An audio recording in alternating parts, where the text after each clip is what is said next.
Happy New Moon, Wise Owls. It is Saturday, January 5th, 2019, and it is the new moon in Capricorn. The new moon enters officially at 8:27 p.m. Eastern Time, and it occurs at 16 degrees of Capricorn, and the Mayan calendar day in the Solcan of 13 Death. 13 Death is the day that is the completion of cycles. The death days are about transformation, cycles of death and rebirth, and 13 is the highest number, and so that is the completion of cycles. We have a lot happening with this new moon. There are a lot of aspects that go along with it, and remember that whatever astrological aspects that are in effect on the day of the new moon are actually in effect all month long. So they tell us the themes that we will be working with during the entire cycle. It is a partial solar eclipse also. In addition to that, so many other things. The new moon is conjunct Saturn and Pluto, and this is going to bring about a month of heavy rearrangement and restructuring. That's what Saturn Pluto bring. It's hyper masculine, and Saturn's transformation, structure, and order. Pluto is transformation. And so we're going to see a lot of things change from the way they are at the beginning of the month. Now, the Sabian symbol for the cycle, and if you're new to the Oracle report, you'll see that we follow the Sabian symbols, which are the images that depict the energetic that each of the 360 degrees of the zodiac discharge. So it gives us the flavor and it gives us clues and insight into what types of themes will be happening. The Sabian symbol for the new moon of 16 Capricorn is school grounds filled with boys and girls in gym suits.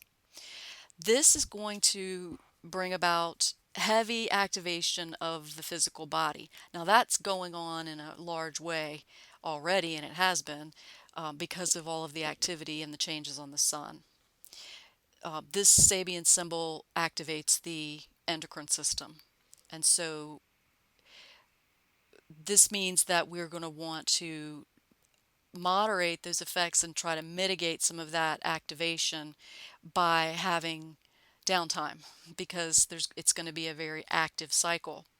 I'm calling this cycle ground shift because things are going, like I said, are going to change a lot. The structure of things is going to change a lot from the way they are right now.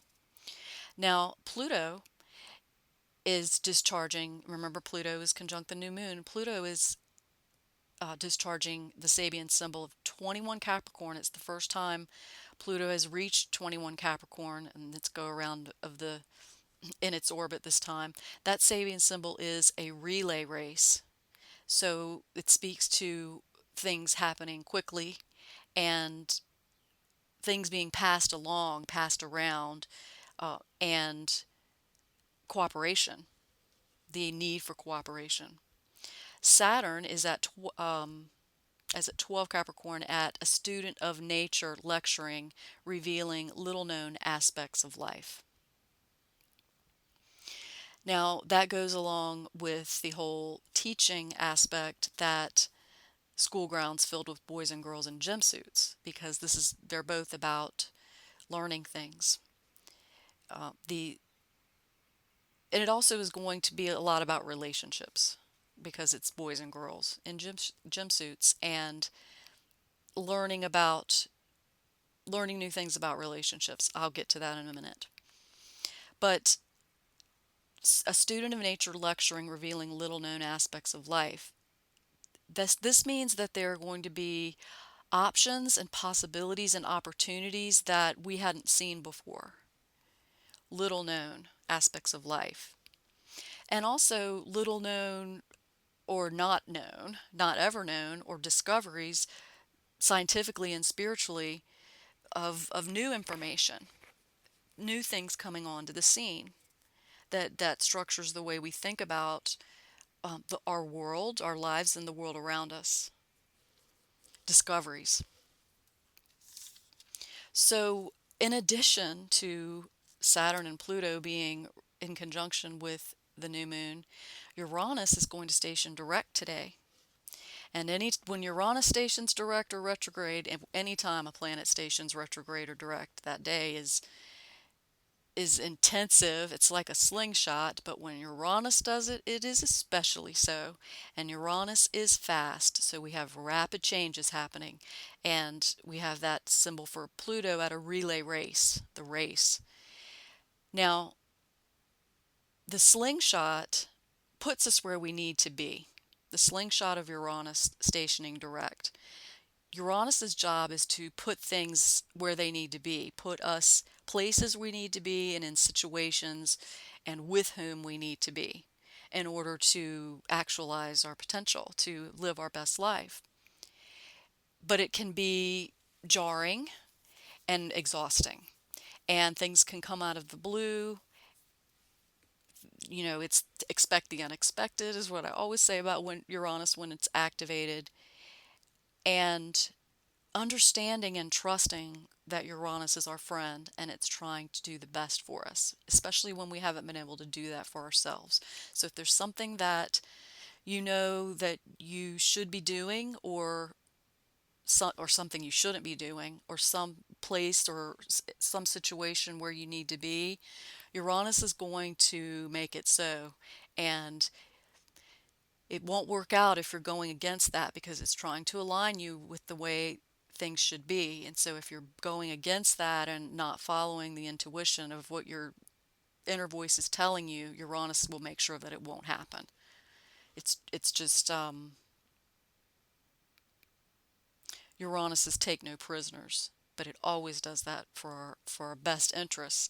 Now, Uranus also, when it's activated, can trigger mental illness, activates the electrical systems in the brain, and can cause very erratic, impulsive behavior.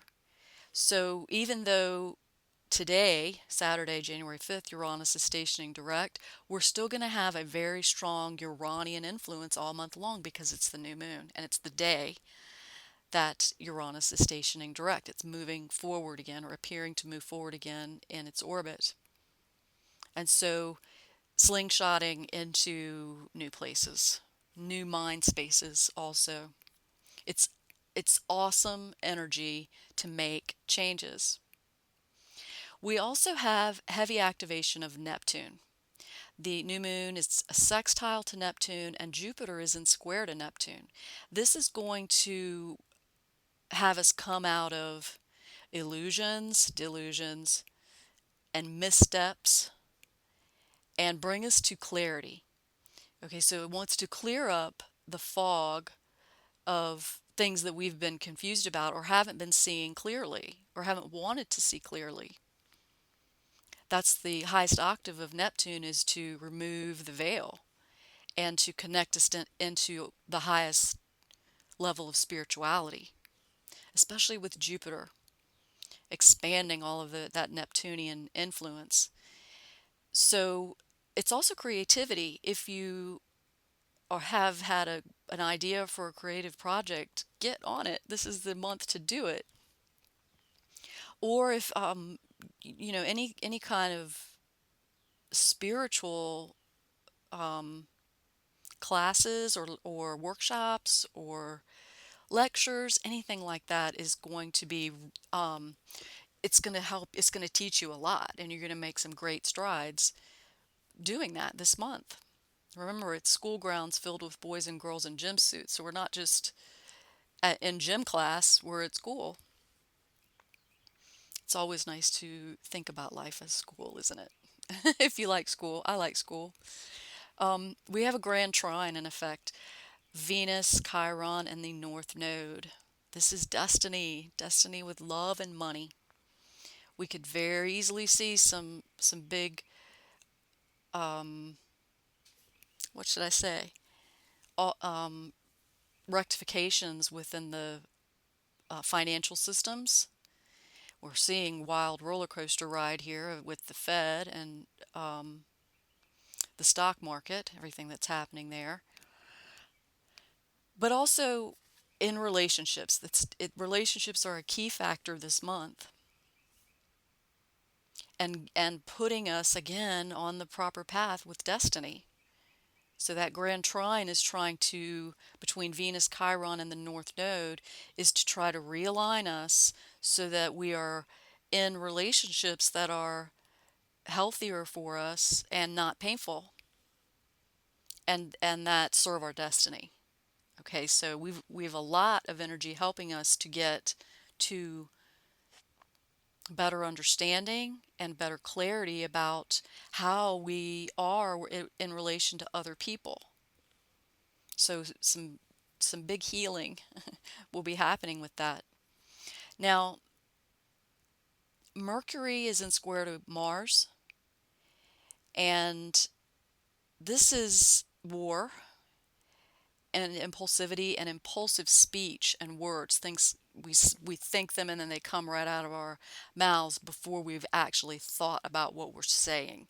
So it's going to be very important all month long to try and reel that in, dial it back a little bit, and pause to consider before you say something or before you make a move with something. Mercury also is the messenger, and it's about moving things around, travel even. We want to try to moderate some of that impulsivity of Mars and wanting to do things very quickly. Mercury is fast and is fast also. And then we have, remember, Pluto at the relay race. And so we need to slow down. As the ground is shifting, we are going to remain grounded in, in our center, staying in that place of inner reflection and inner wisdom, like wise owls in the tree looking out, and really trying to be thoughtful and considerate before we take action with something, especially something that's going to be, like a life-changing kind of decision. Now, Uranus is in trine to the nodes, also the moon's nodes, and so this is double destiny and changes related to destiny. So again, I know I'm kind of harping on this notion of we're being put where we need to be. And so the best thing to do is with Uranus is step back and let it do its work. Because Uranus has really been in control the last 5 years. It's been an aspect to the new moons for 5 years. And that's what's happening. They're being rectified, they're being revised to the way they need to be. And so as much as we want to be in control, especially during a Capricorn cycle with Saturn and Pluto involved, we want to be in control, and so we will hyper control and overcompensate if we have control issues. Now, speaking of that, just a little side note here about the black moon. Remember, the black moon is in Aquarius, which brings up power and control issues. It's at 17 Aquarius now. It's moved to all the way halfway through the sign, and it also produces fear of change. And this is for everybody. This isn't just for the people with the black moon in Aquarius or Leo. Opposite signs, Aquarius and Leo. This is everybody. This is what's happening all over the world. Aquarius can produce a lot of anxiety. It's ruled by Uranus. It feels like lightning in the body. And so the unsettled feeling that we are all kind of experiencing because things are getting a little bit, they're shifting rather rapidly, aren't they? We have to trust. We have to remember that Uranus is our friend. And it hurts sometimes and we don't like where it's going, but we can't fight Uranus. We are not in control. And so gracefully let go of the reins and allow the energetics to put you where you need to be. Don't buck the system. Don't buck the universe. There's a Thor's hammer in effect between Uranus, the north node which is destiny, and Jupiter. So this is going to make long-lasting imprints. And so the changes that happen to us internally in our lives and in the world this month are going to be significant and long-standing. Okay, it's going to make long-lasting imprints. Let me go back up to the Mars squaring Mercury, when I talked about that meaning impulsivity with words, and but it's also war, and we have a lot of war drums beating. China is China and Russia are demonstrating their new weapons. And so again, we're already seeing the school grounds filled with boys and girls in gym suits. That's a lot of chest pounding and a lot of testosterone and a lot of showing off. So, and that can just be all that is. It can be just showing off. Mars is Mercury, excuse me, is located at three stained glass windows in a Gothic church, one damaged by war. So this war kind of element is in effect. Neptune is at an officer drilling his men in simulated attack.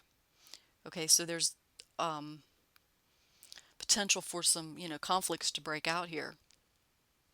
And with the Thor's hammer, the Thor's hammer wants to just it's like drop the hammer. It's about making a mark, a significant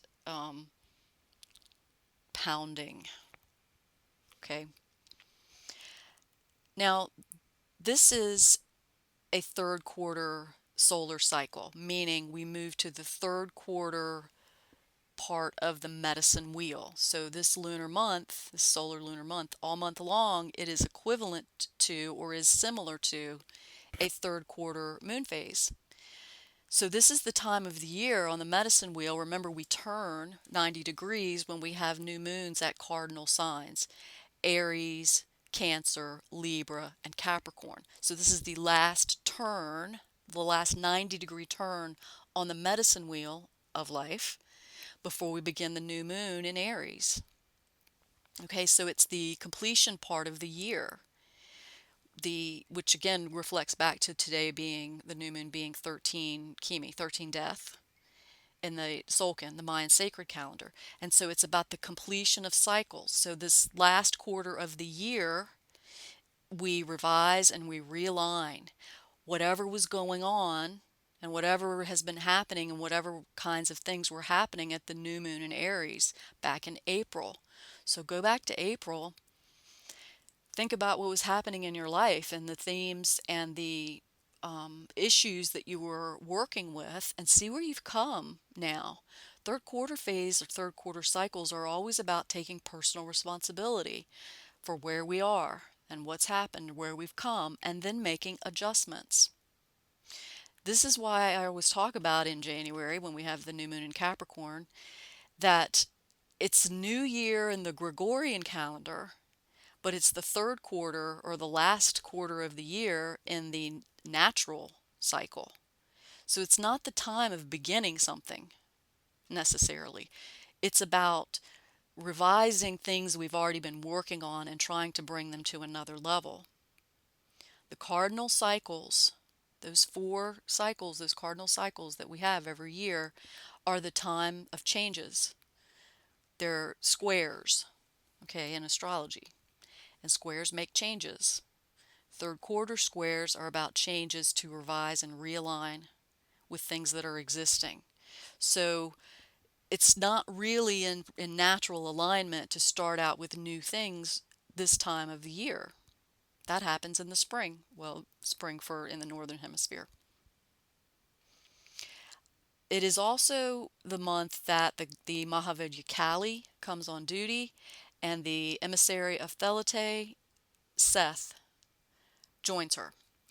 And Capricorn cycles are always very, very um, significant in what happens and what develops and what comes to us, because that's basically we've got power energies coming in.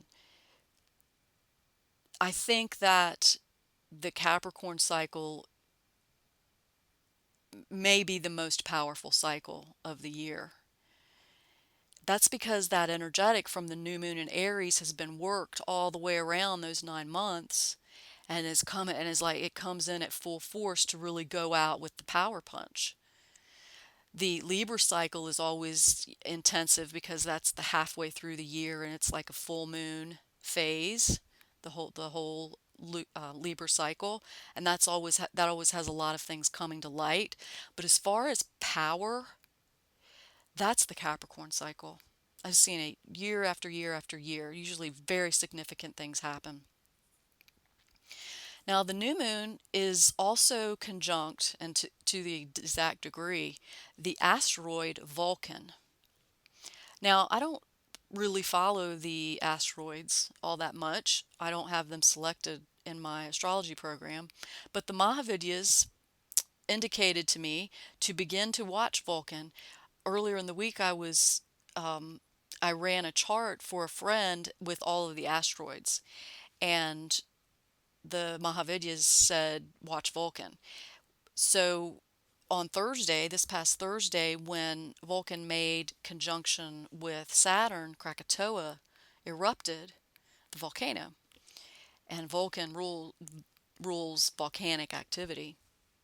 So we're just going to keep an eye on Vulcan since the Mahavit has indicated that, and um, see what that's all about. One thing to remember as I'm talking about this with the medicine wheel and astrology is about growth to me. That's the way I use it, and I think that the the best way to use it is for spiritual development, for the evolution of consciousness. So, it's about predicting the future. Certainly that it can be used that way, but it's best used to know thyself, understand thyself, and actualize potential. It's humanistic to me in that way. I want to mention, and I'll drop a link in the box, there's a new interview that Rex Baer from Leak Project did with Sheldon Moore, and it's about Vedic cycles, and it's rather interesting. It's very long. I think it's about 3 hours. You can really get the gist in the first hour. And he's talking about the binary sun and how those cycles are affecting us with the evolution of consciousness. And as I was listening to it, and they're talking about where is this binary sun? Is it out there, way out in the Kuiper Belt? Is it in another system? What is it? I want to just add my thoughts into that about the binary system. I don't think we quite understand what a binary system is or could be, and I have a feeling that the black moon has something to do with it. Because the black moon isn't really anything. It's a void, it's nothing. It may have been a planet that was destroyed, and it's just the energy that of that planet stored and retained, because it can never be destroyed. Or it could be some type of dark matter that actually could function as a star in a way that we don't really understand. Or if there's a binary sun or a dwarf star in the system that is affecting our sun and the planets, it may be enhanced in some way by that black moon. We don't know what the black moon is. So I really recommend that. Now, whenever I recommend a video or I'm talking about somebody's work, that doesn't mean I'm on board with every single thing they're saying. I'm about putting everything on the table, right? And that's what we're doing this whole year, because let's remember, this whole solar lunar year is a lost opportunity is regained. And so we're putting anything on the table, anything and everything. I'd keep everything on the table until such time as it is proven that it's not valid and doesn't need to be on the table anymore. We don't need to limit ourselves. Let's see. As far as relationships are going this month, because Chiron is an aspect to Venus in the North Node, this can indicate breakups. The Chiron is located at 29 Pisces, light breaking through into many colors as it passes through a prism. Okay, so this is things resonating and winnowing out in different ways. And again, and the ways that they're supposed to be. So a step back if things are going on, or um, if relationships seem to be shifting with the ground shift that's happening this month, understand that it's light entering in, breaking through, and by the resonance principle of like attracts like, putting like together and unalike apart. Um, Uranus is located at 29 Aries. Who remembers 29 Aries? It's such an important degree. The music of the spheres.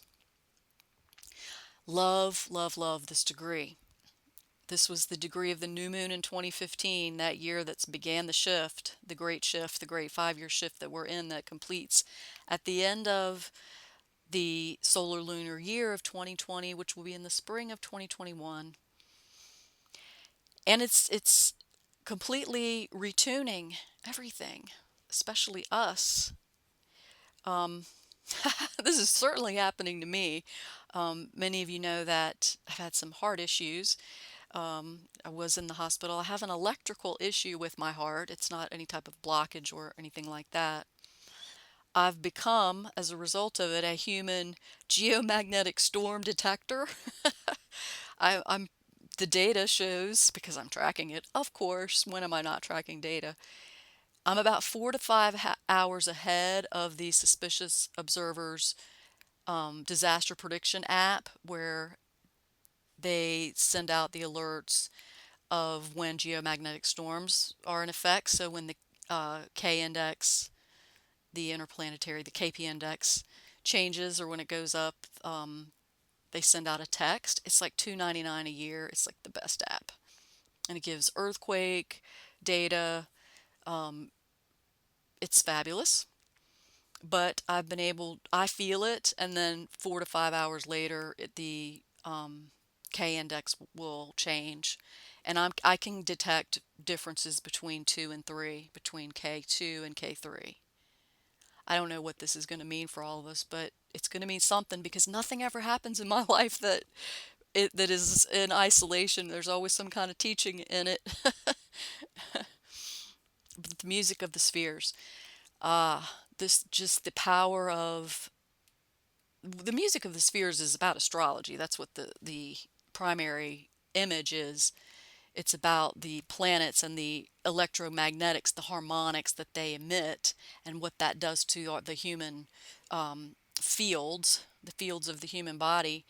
I'm currently working on a little project I'm calling the Pachelbel Project, because the Mahavidyas, as a prescription for my heart, pointed me to Pachelbel's canon in D major, listened to in 432 hertz, and the different things that that does.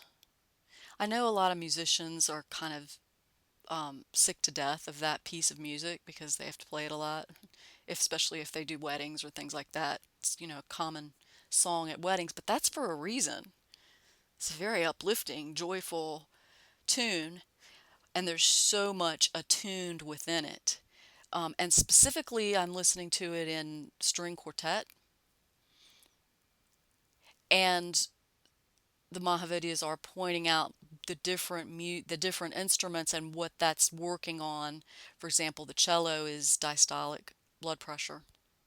So I'm getting a lot of information about that particular prescription, if you will, that piece of music that is healing.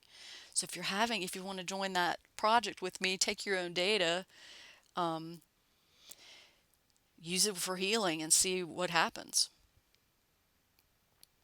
Let's see. Let's go to the full moon now. Let's just jump on over, because the full moon on January 21st is a total lunar eclipse. And that day in the Sulcan and the Mayan calendar is 2 crocodile. That's duality of ground, changing ground again, division of ground. I don't really talk a lot about eclipses, because talk so much about the black moon, which is kind of heavy. It's kind of a drag, but it's good at the same time when it ends. But eclipses take things away. So the new moon today is a partial solar eclipse, and then the full moon on January 21st is a total lunar eclipse, and I think it's going to be visible in almost all of North America. And it comes in on early, right after midnight Eastern time on the 21st. So it's 12:15 a.m. Eastern time. So it's overnight, midnight on the 20th, 21st. And it's at 1 degree of Leo. And that's under emotional stress, blood rushes to a man's head. Full moons are can be stressful anyway, and they can bring out the full moon fever. Vulcan will be conjunct Mercury, which rules the head, and it's mental. It's just could be like an overwhelm. So if you're participating in meditations with that, I'm not advocating that one way or another, um, because I'm not real, as much as I talk about the moon and the cycles of the sun and the moon, I'm not really sure about the moon. I know some of you are with me on that. I have a love-hate relationship with the moon. But this, it again, we're going to want to temper our emotions and our words and our actions. Jupiter will be conjunct Venus on that day, and it's going to both trine Mars. So whatever's developing right now in relationships and financial systems is going to come to a head then, because everything builds from the new moon to the full moon. And Jupiter is going at that time at the full moon will be at the degree of the cycle we just completed, the Sagittarius new moon, seagulls flying around a ship looking for food. That's about scraps and settling for scraps. That's what we were working on the whole month, was to elevate ourselves out of um,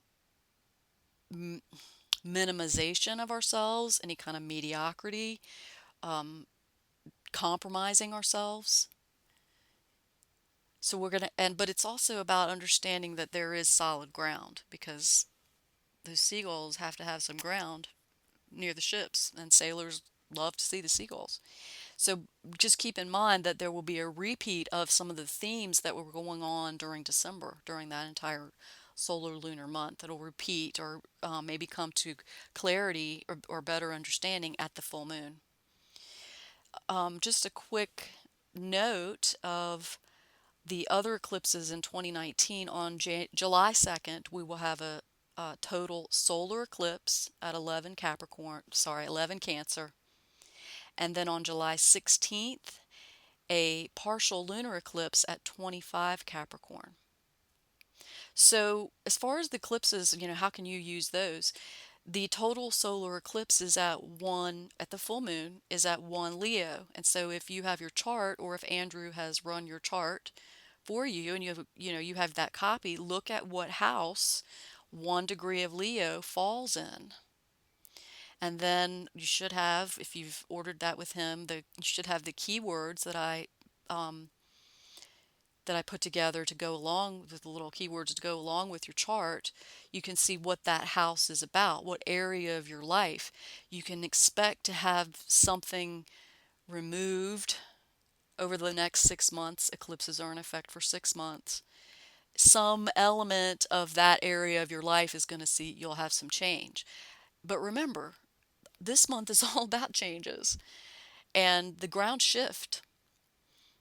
And so it's not a bad thing, although it may not feel like that. Eclipses take something away that is holding us back. There's so much information on eclipses, so many people cover them on the internet. I'm sure you'll be flooded with a lot of information about it. It is, we've got some special ones happening the last few years, and they've all kind of been lined up in a specific order to things. So it's good to know if it aspects in your chart, so you can just kind of be aware of it.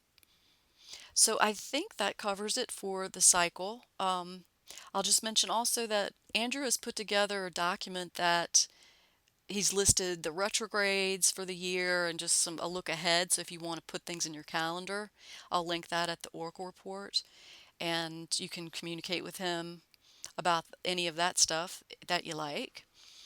And I will be on the Oracle report. I'm not going to be probably posting daily just yet. I'm kind of easing back into things, all things. But don't worry, I have an eye out. And if anything comes up, you'll be certain to know. Make sure you're on the mailing list. You can sign up and join the mailing list on oraclereport.com. I hope you all have a wonderful new moon, and I'll see you next time.